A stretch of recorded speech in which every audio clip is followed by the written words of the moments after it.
There are red flags in relationships, and then there's this. My fiancé didn't just cheat on me, he had a 6-month affair with my best friend, my maid of honor, the person I trusted most in the world. And when I found out, I didn't cry in private. I didn't quietly cancel the wedding. I stood at that altar in front of 200 people and I read their messages out loud, every single one. This is the story of the most brutal wedding day anyone in my life has ever witnessed, and how I made sure everyone knew exactly who they were. My name is Jessica. I'm 31 years old. I live in Denver, Colorado, and up until 7 days before my wedding, I thought I had the perfect life. I was marrying my college sweetheart, David. We'd been together for 8 years, engaged for 1. He was kind, funny, ambitious, a software engineer at a startup that was doing really well. We bought a house together, we had 2 dogs, we talked about kids. I thought we were solid. I thought we were forever. My best friend, let's call her Rachel, had been in my life since freshman year of college. We were inseparable.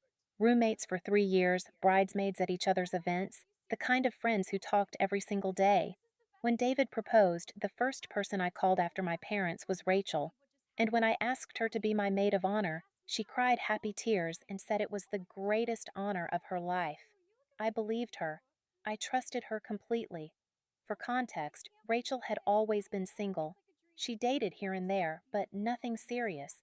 She always said she was focusing on her career. She's a marketing director at a tech company. I never once thought she was interested in David. They got along fine, but there was never any weirdness, no lingering looks, no inside jokes that made me uncomfortable. If anything, I was happy they were friendly. It made group hangouts easier. It made wedding planning easier. She was involved in everything: dress shopping, venue visits, tasting menus.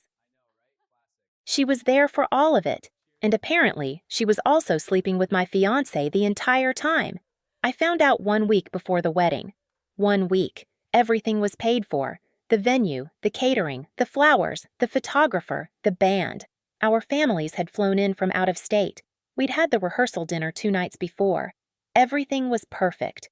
And then I picked up David's phone. It was a Saturday morning.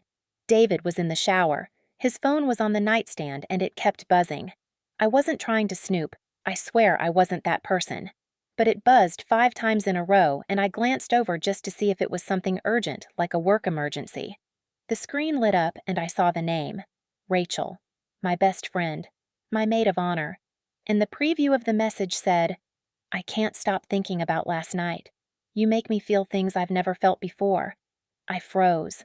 My brain couldn't process what I was reading. I picked up the phone. No passcode. He'd never had one because we trusted each other. I opened the message thread, and what I saw destroyed me. Months of messages, hundreds of them, sexting, photos, videos, plans to meet up, conversations about how guilty they felt, but how they couldn't help it.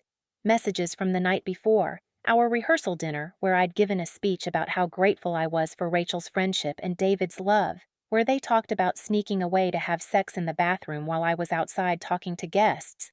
I sat on the edge of the bed, scrolling, my hands shaking so badly I could barely hold the phone. There were messages from 6 months ago.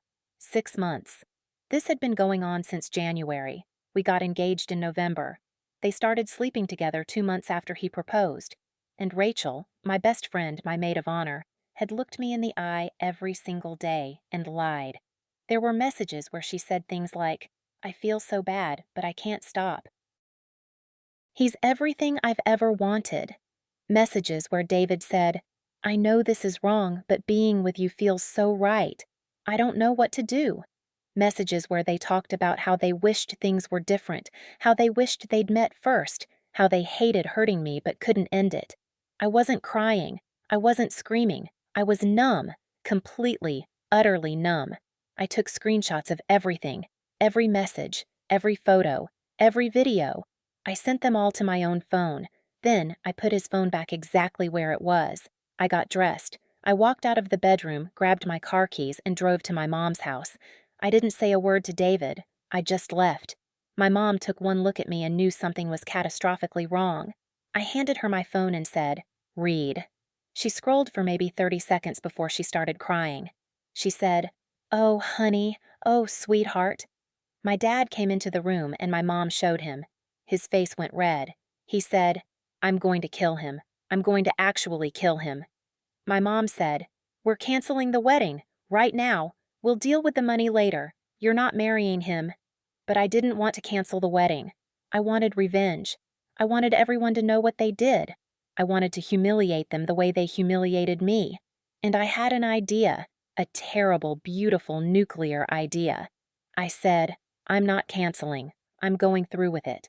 But I'm going to make sure everyone knows exactly who they are. My mom said, Jessica, I don't think that's a good idea.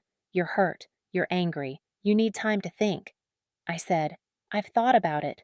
This is what I'm doing, and I need your help. I spent the next 2 days preparing. I didn't talk to David. I didn't talk to Rachel. I ignored their calls and texts. David was freaking out, leaving voicemails saying, Jess, where are you? Are you okay? Please talk to me. The wedding is in 5 days.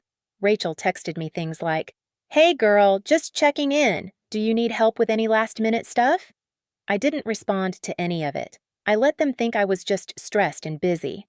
Meanwhile, I was working with my mom and my younger sister to compile the messages into a document. We printed out the worst ones, the ones that were explicit, the ones where they talked about me, the ones where they planned their hookups. We printed over 50 pages. I also worked with the DJ to change the playlist. Instead of our first dance song, I was going to play a recording of me reading their messages out loud. The day before the wedding, I finally responded to David. I texted, Sorry I've been MIA, just overwhelmed with everything. I love you. See you at the altar tomorrow. He texted back immediately, I love you so much. I can't wait to marry you. You're my everything. I wanted to throw my phone across the room, but I didn't. I stayed calm. I stayed focused. I had a plan. The wedding day arrived. I got ready with my bridesmaids, 4 of them, plus Rachel. Rachel was acting completely normal, cheerful, excited, helping me with my dress, doing my makeup, taking photos. At one point, she hugged me and said, I'm so happy for you. You and David are perfect together. I smiled and said, Thanks. I couldn't have done any of this without you. She teared up. She actually teared up. I wanted to scream, but I didn't. I kept smiling. I kept playing the role of the happy bride. The ceremony was at a beautiful vineyard outside Denver. 200 guests, our families, our friends, our coworkers, everyone we loved, everyone we'd invited to witness what was supposed to be the happiest day of our lives. I walked down the aisle and David was crying. Happy tears, I assume. He thought he was about to marry me and continue his double life. He thought he'd gotten away with it. The officiant began. We got through the opening remarks. Then it was time for the vows. The officiant said, David, do you take Jessica to be your lawfully wedded wife? David said, I do. The officiant turned to me and said, Jessica, do you take David to be your lawfully wedded husband? I said, Actually, I have something to say first. The officiant looked confused. David looked nervous. The guests went silent. I turned to face everyone, 200 people staring at me, waiting. I pulled a folded piece of paper out of my dress. I'd hidden it in a pocket my mom had sewn in that morning. I unfolded it slowly. My hands were steady. My voice was steady.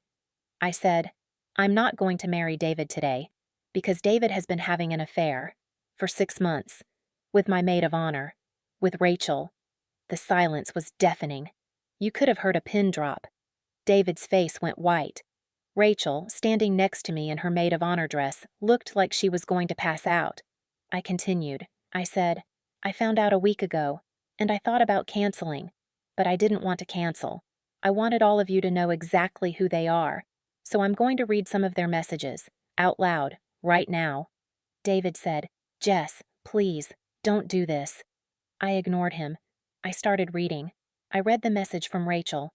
I can't stop thinking about last night. You make me feel things I've never felt before. I read David's response.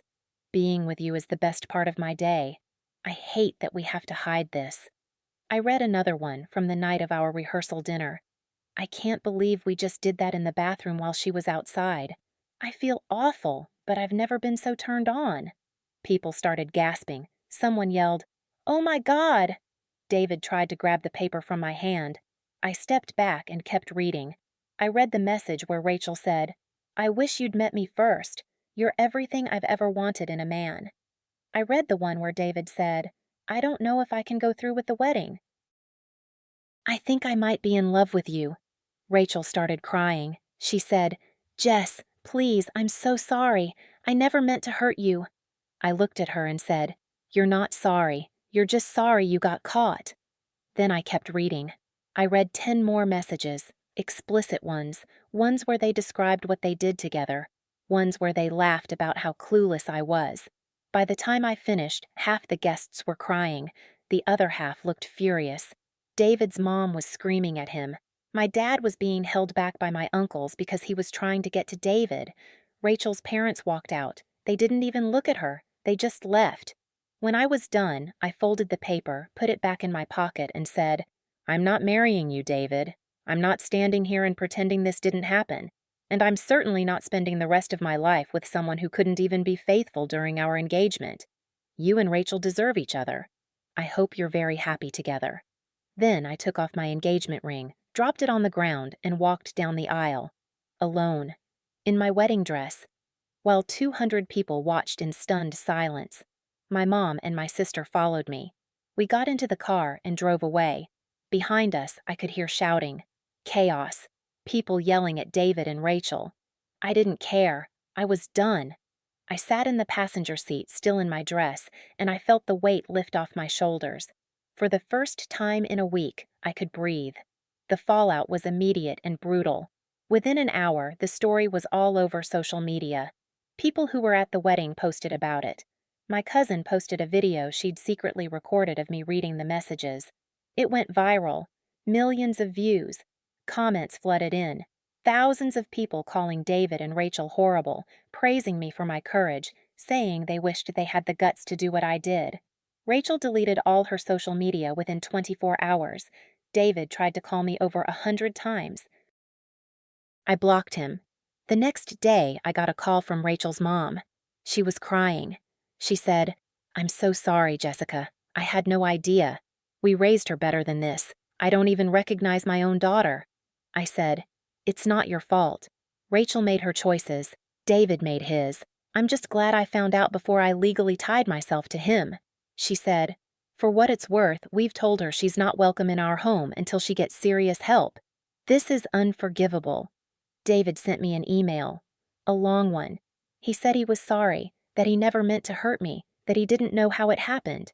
He said Rachel pursued him, that he tried to end it multiple times, but she wouldn't let him. He said he loved me, that he wanted to fix things, that we could go to therapy. I didn't respond. There was nothing to say. You don't accidentally have a 6-month affair with your fiancé's best friend. You make a choice, every single day. And he chose her, over and over again. Rachel sent me a letter, handwritten, 10 pages long. She said she was sorry, that she hated herself, that she didn't know why she did it. She said she was in love with David, that it started as a mistake and turned into something she couldn't control. She said she knew she destroyed our friendship and she'd never forgive herself. She begged me to understand. She said she was seeing a therapist, that she was trying to figure out why she sabotaged the most important relationship in her life. I read the letter once, then I burned it. I didn't want her apology. I didn't want her explanations. I wanted her out of my life forever. In the weeks that followed, I found out more. Mutual friends came forward. They said they'd suspected something but didn't want to say anything without proof. One friend said she saw David and Rachel leaving a bar together late at night a few months ago, but Rachel said she was just giving him a ride because he'd had too much to drink. Another friend said Rachel talked about David a lot, too much, but she thought Rachel just admired our relationship. Everyone felt guilty for not saying something sooner. I told them it wasn't their fault. David and Rachel were good liars. They fooled everyone. I also found out that Rachel had quit her job. Apparently, the story spread to her workplace and she couldn't handle the judgment. She moved out of state, to California, I think. I don't know for sure, and I don't care. David stayed in Denver, but he lost most of his friends. People stopped inviting him to things. His reputation was destroyed. The startup he worked for let him go quietly a few months later. I heard through the grapevine that he tried dating Rachel after everything, but it didn't work out. Turns out, a relationship built on lies and betrayal doesn't have a strong foundation. Who would have thought? As for me, I took time to heal. I stayed with my parents for a month. I cried. A lot. I went to therapy. I processed the betrayal, the heartbreak, the anger. My therapist helped me understand that what David and Rachel did said everything about them and nothing about me. I wasn't lacking. I wasn't insufficient. They were broken, selfish people who prioritized their own desires over my well-being. And I deserved better. So much better. I eventually moved back into the house David and I bought together. He'd moved out and signed over his half to me as part of our split. I redecorated. I made it mine. I adopted a third dog. I threw myself into my career. I'm a graphic designer and I started freelancing, which gave me more freedom and control over my life. I reconnected with old friends. I traveled. I went to Italy, to Thailand, to New Zealand. I did all the things I'd put on hold because I was busy planning a wedding and a future with someone who didn't deserve me. 2 years later, I'm in a new relationship. His name is Alex. He's a teacher, kind, honest, patient. The complete opposite of David. We met through mutual friends at a dinner party. He didn't know my story at first, but when I eventually told him, he said, "I'm sorry that happened to you, but I'm grateful it did, because otherwise we wouldn't have met." It was the sweetest thing anyone had ever said to me. We've been together for 8 months, and it's healthy. It's honest. There are no games, no lies, no secrets, and for the first time in years, I feel genuinely happy. I haven't spoken to David or Rachel since the wedding. I have no desire to. They're strangers to me now. People I used to know. People who taught me what I will never tolerate again. And I'm grateful for that lesson, even though it came at a devastating cost. People ask me sometimes if I regret what I did at the wedding, if I think I went too far, if I wish I'd handled it differently, and my answer is always the same. No, not even a little bit. What they did to me was cruel. It was calculated. It was a betrayal of the worst kind, and they deserved to be exposed. They deserved to face the consequences of their actions in front of everyone who thought they were good people. Because they weren't good people. They were liars and cheaters who hurt someone they claimed to love. Some people think I should have just canceled the wedding quietly, that I should have taken the high road. But here's the thing. The high road is overrated. The high road lets bad people get away with bad behavior. The high road protects their reputation while you suffer in silence. And I wasn't willing to do that. I wasn't willing to protect them. They made their choices. I made mine. And I stand by it. There's a quote I love. Don't set yourself on fire to keep someone else warm. For 8 years, I prioritized David. I supported his career. I compromised on things I wanted. I built a life around him, and he repaid me by sleeping with my best friend. So no, I don't regret exposing him. I don't regret reading those messages out loud. I don't regret making sure everyone knew exactly who he was. He earned that. Rachel earned that, and I earned my peace. If there's one thing I want people to take away from this story, it's this. Trust your gut. If something feels off, it probably is. Don't ignore red flags. Don't make excuses for people who don't respect you. And don't stay in a relationship out of fear or obligation, or because you've already invested so much time. Life is too short to spend it with people who don't value you. You deserve honesty. You deserve loyalty. You deserve love that doesn't come with conditions or betrayal. And if someone ever does to you what David and Rachel did to me, don't protect them. Don't take the high road. Burn it down. Expose them. Make sure everyone knows. Because people like that will do it again, to someone else.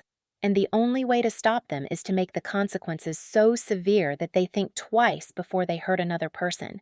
I'm not bitter. I'm not broken. I'm stronger. I'm smarter. I'm more careful about who I let into my life. And I'm living proof that you can survive betrayal, that you can come out the other side better than you were before.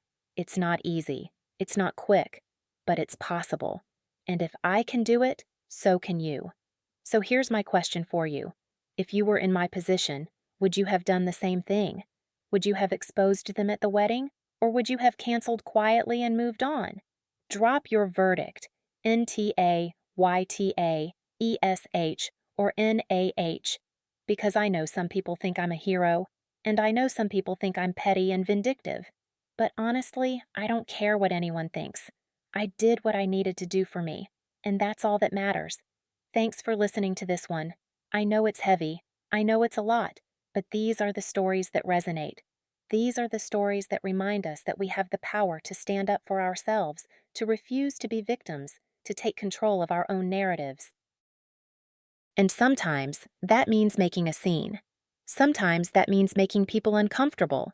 Sometimes that means burning everything to the ground and walking away. Next episode, we've got something different. Maybe a revenge story that'll make you cheer. Maybe a scam that'll make your blood boil. But for now, remember this. You are not required to protect the people who hurt you. You are not required to keep their secrets. You are not required to suffer in silence.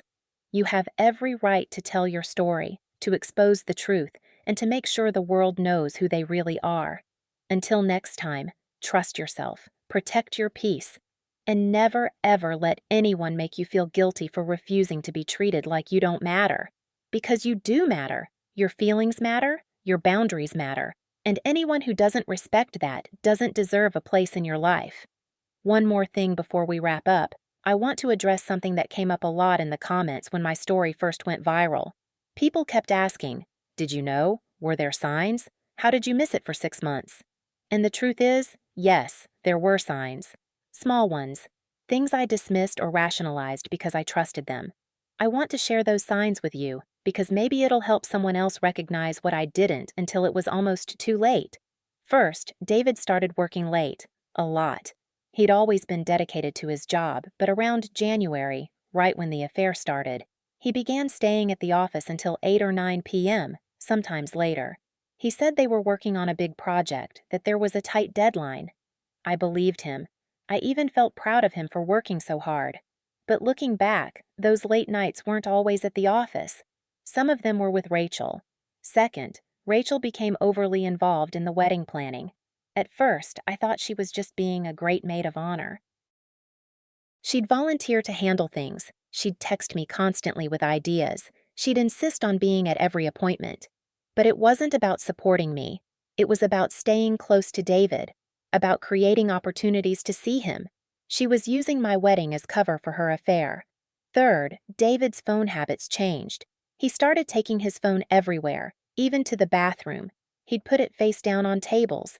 He'd get weird if I picked it up, even innocently. He'd say things like, "Oh, that's just work stuff, nothing interesting." I thought he was just being private. I didn't think he was hiding anything. But he was. He was hiding everything. Fourth, Rachel started acting differently around David. She'd laugh too loud at his jokes. She'd find excuses to touch him, on the arm, on the shoulder.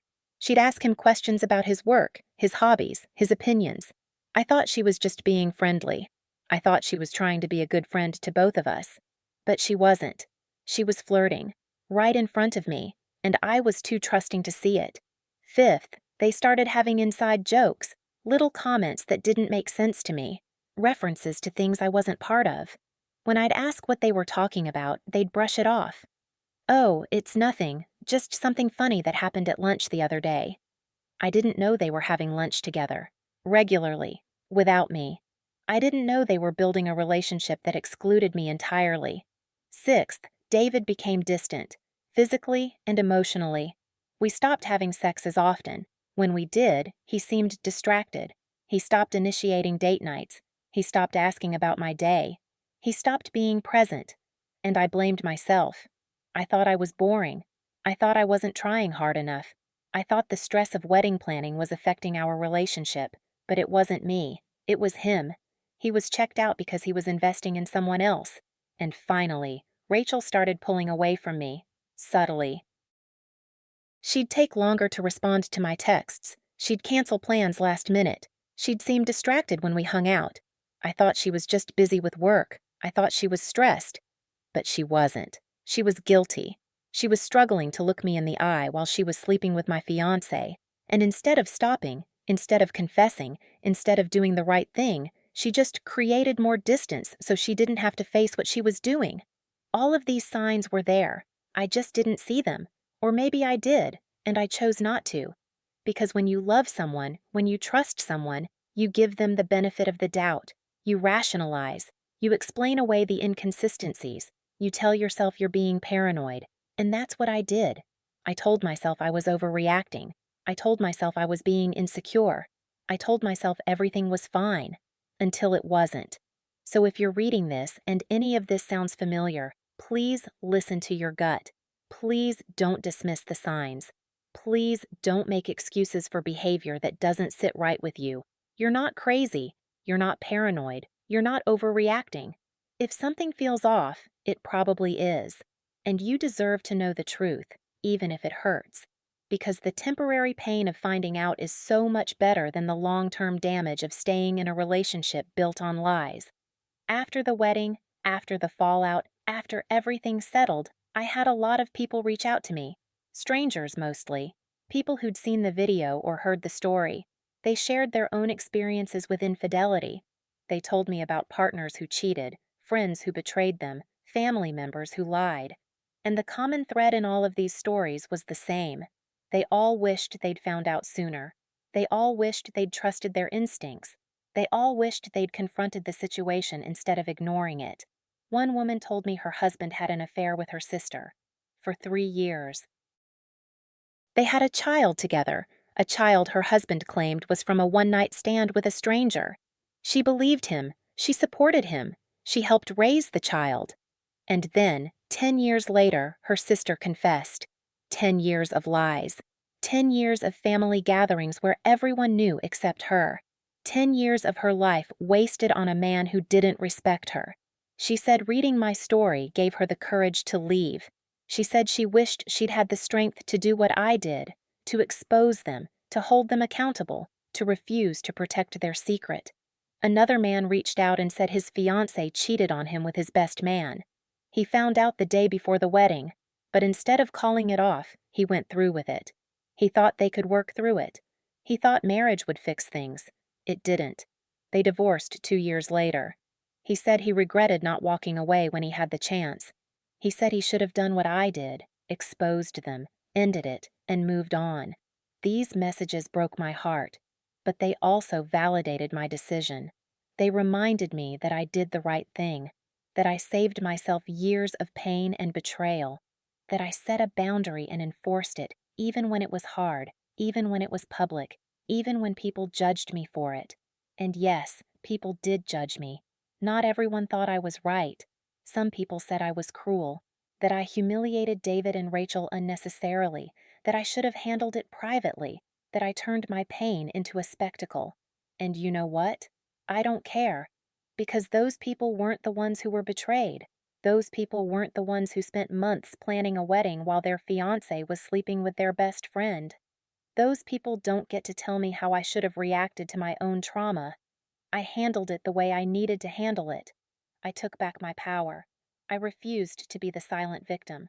I made sure everyone knew the truth, and I don't regret it for a second.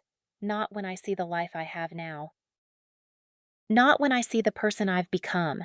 Not when I think about the alternative, a marriage built on lies, a lifetime of wondering if I could ever trust him again, years wasted on someone who never deserved me in the first place.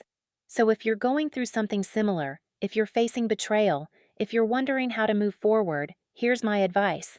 Do what's right for you, not what people expect, not what's socially acceptable, not what's easiest. Do what you need to do to heal, to move on, to reclaim your life. And if that means making a scene, if that means burning bridges, if that means walking away from people you thought you'd know forever, do it. Because your peace is more important than their comfort. Your healing is more important than their reputation. Your future is more important than their past. I'm living proof that life goes on, that you can survive the worst betrayal and come out stronger, that you can rebuild, reinvent, and rediscover who you are without the people who hurt you. It's not easy. There are hard days. There are moments when I still feel angry, when I still feel hurt, when I still wonder how they could do that to me. But those moments are fewer and farther between now, and they're overshadowed by the good, by the life I've built, by the love I've found, by the peace I've created. So thank you for listening. Thank you for reading. Thank you for being here. And remember, you are stronger than you think. You are braver than you know. And you deserve so much better than someone who treats your love like it's disposable. Don't settle. Don't stay. Don't sacrifice your happiness for someone who wouldn't do the same for you. Walk away, start over, and build a life that makes you proud. That's it for today's episode. If this story resonated with you, if it helped you in any way, if it gave you the courage to make a change in your own life, let me know in the comments. Share your story. Share your verdict. Share your thoughts. Because we're all in this together, navigating the messy, complicated, beautiful chaos of human relationships. And sometimes, the best thing we can do is learn from each other's experiences and remind each other that we're not alone. Until next time, protect your heart, trust your instincts, and never let anyone make you feel small. You matter. Your story matters. And your happiness matters more than anything else.